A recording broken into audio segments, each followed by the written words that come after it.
안녕하세요. 뉴스와 사람들입니다. 지난 12월 17일 기재위에서 최상목은 다음과 같이 발언합니다. 그 당시 쪽지를 준 실무자 말씀하셨는데 혹시 그 실무자 김동조 국정기획비서관 아닙니까? 전혀 누군지 모릅니다. 전혀 기억이 안 납니다. 김동조 국정기획비서관 알고는 계시죠? 누군지는? 개인적으로는 압니다만 전혀 그 자리에 제가 있었던 것도 기억이 안 나고 전혀 모릅니다. 그럼 김동조는 아니었다라는 겁니까? 그건 전혀 누가 줬는지 모르겠습니다. 그 아니, 당시 그게- 상황에는 진짜 그렇습니다. 제가 뭐 저는 12월 3일에 그 상황이 집에서부터 여기까지 카메라에 박제된 것처럼 기억이 선명한데 장관님께서는 그 중요한 쪽지를 준 대통령실 실무자가 누군지 지금 기억이 안 난다는 말씀인가요? 기억이 안 납니다.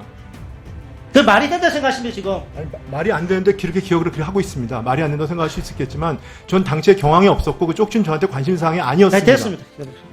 김용현 역시 헌재에서 다음과 같이 발언했습니다. 실무자를 통해서 기재부 장관에게 전달했다 하셨죠? 네, 그렇습니다. 그 실무자가 누굽니까?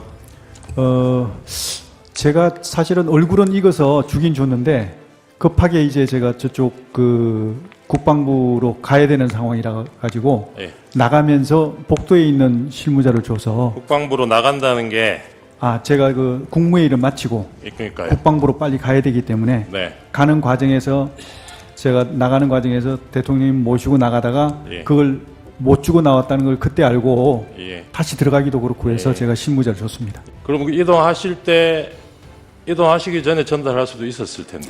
그 국무회의 중에는 제가 줄 수 있는 상황이 못 됐고요. 예. 그리고 기재부 장관은 제가 좀 늦게 왔습니다. 기재부 장관이. 네.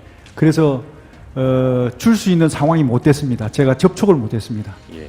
저도 그때 막 그 바쁘게 움직이다 보니까. 그래서 증인 말씀 취지는 네네네. 증인은 전군 주요 지휘관 회의 주재하러 먼저 이동하시고 그렇죠. 그걸 전달 못했기 때문에 예, 예. 실무자한테 이걸 전달하면서 예예예.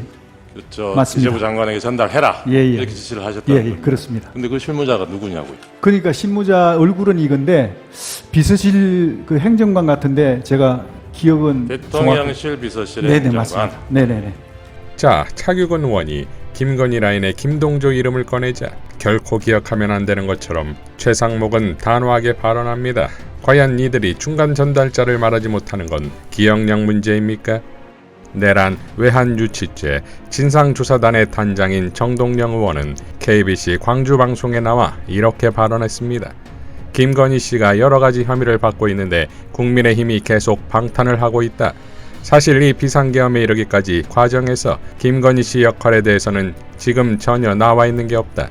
진행자가 비상계엄과도 연관성이 있을 수 있다라고 묻자 정동영 의원은 그러니까 이 부분도 이제 특검 수사를 통해서 밝혀져야 할 부분이다.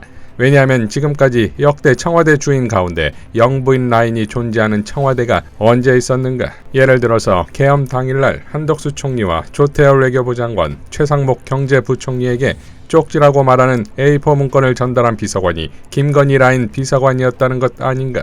그러면 사실상 계엄 선포 당일 그 대통령실을 좌지우지하는 핵심 자리에 이른바 김건희 라인이 작동했는데 그 김건희 라인의 주인인 김건희 씨의 계엄에서의 역할, 이런 부분이 특검 수사에서 굉장히 중요한 부분이다.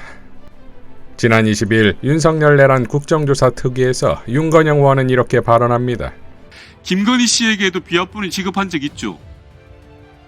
확인해 드릴 수 없습니다. 왜 확인을 못합니까? 자기한테 불리한 건 확인을 못한다 그러고 아까도 말씀드린 것처럼 저희는 제가 질의하고 있습니다.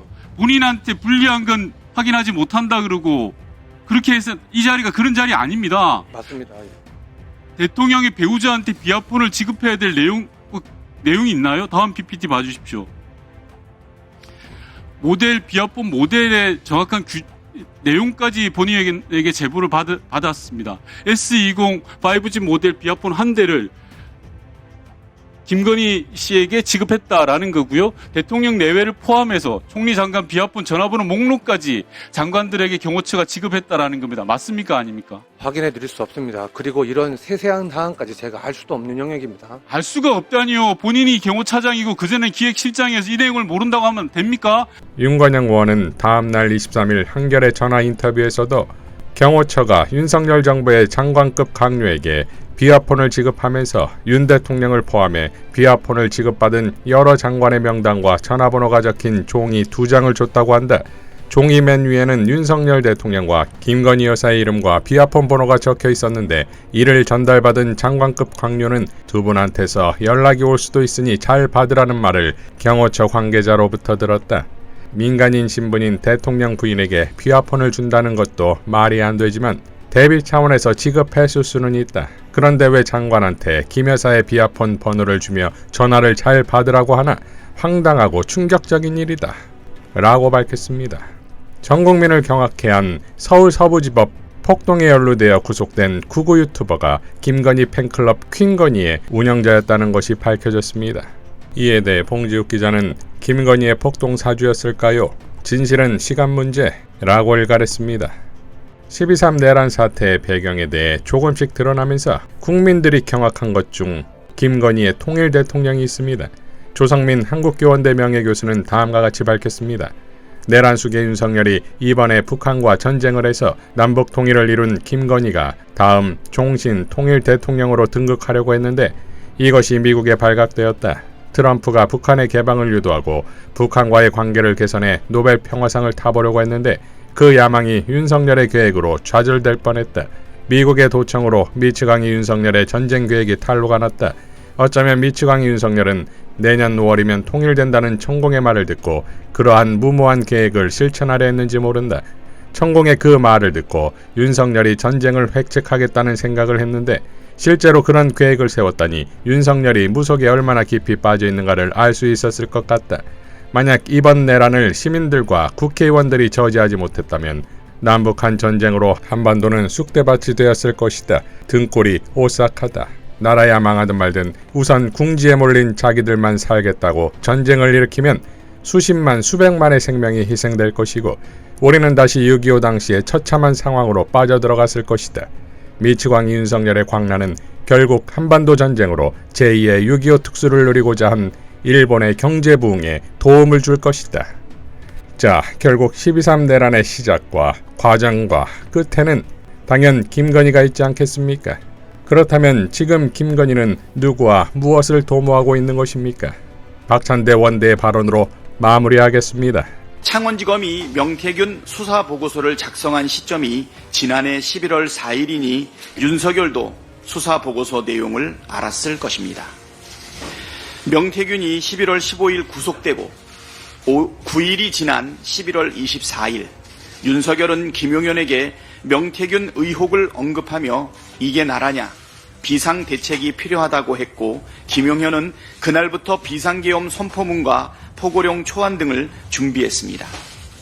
12월 2일 명태균이 자신의 휴대전화를 공개하겠다고 밝히자 다음 날인 12월 3일 윤석열은 비상계엄을 선포했습니다. 여론조작 부정선거, 공천 개입, 정치자금법 위반 등의 증거들이 공개되는 것을 막기 위해 비상계엄을 선포했다는 이야기가 나오는 이유입니다. 그러나 검찰은 보고서 작성 2달이 지난 지금까지도 윤석열과 김건희를 직접 조사하지 않았습니다.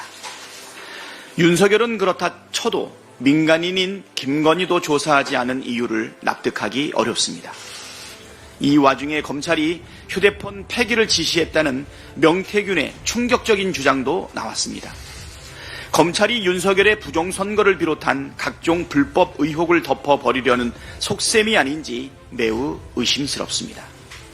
검찰은 지금이라도 김건희를 즉각 소환 조사해서 지난 대선 당시 명태균, 윤석열의 부정선거 의혹을 철저하게 밝혀내야 합니다. 고의로 수사를 축소하거나 왜곡한다면 검찰도 수사 대상에 포함될 수 있다는 점을 분명히 밝힙니다. 윤석열, 김건희 여론조작 부정선거 의혹은 12.3 내란의 트리거였습니다. 지난 대선 당시 윤석열이 명태균의 여론조작에 크게 도움을 받았고 김영선 전 의원 공천을 대가로 지급했다는 의혹은 널리 알려졌습니다. 명태균 구속은 비상계엄을 앞당긴 결정적 계기였습니다. 김용현에 대한 검찰 공소장을 보면 윤석열은 명태균이 구속되고 9일 뒤인 11월 24일 김용현에게 명태균 의혹을 언급하며 이게 나라냐, 비상대책이 필요하다고 말했습니다. 김용현은 그날부터 비상계엄 선포문과 포고령 초안 등을 준비했습니다. 명태균이 자신의 휴대폰 일명 황금폰을 공개하겠다고 밝힌 다음 날인 12월 3일 윤석열은 비상계엄을 선포했습니다. 즉 윤석열은 지난 대선 당시 자신의 여론조작 부정선거 증거가 드러날 것을 우려해 비상계엄을 서둘러 선포했다는 이야기 아닙니까? 이상 뉴스와 사람들이었습니다. 시청해 주셔서 감사드립니다.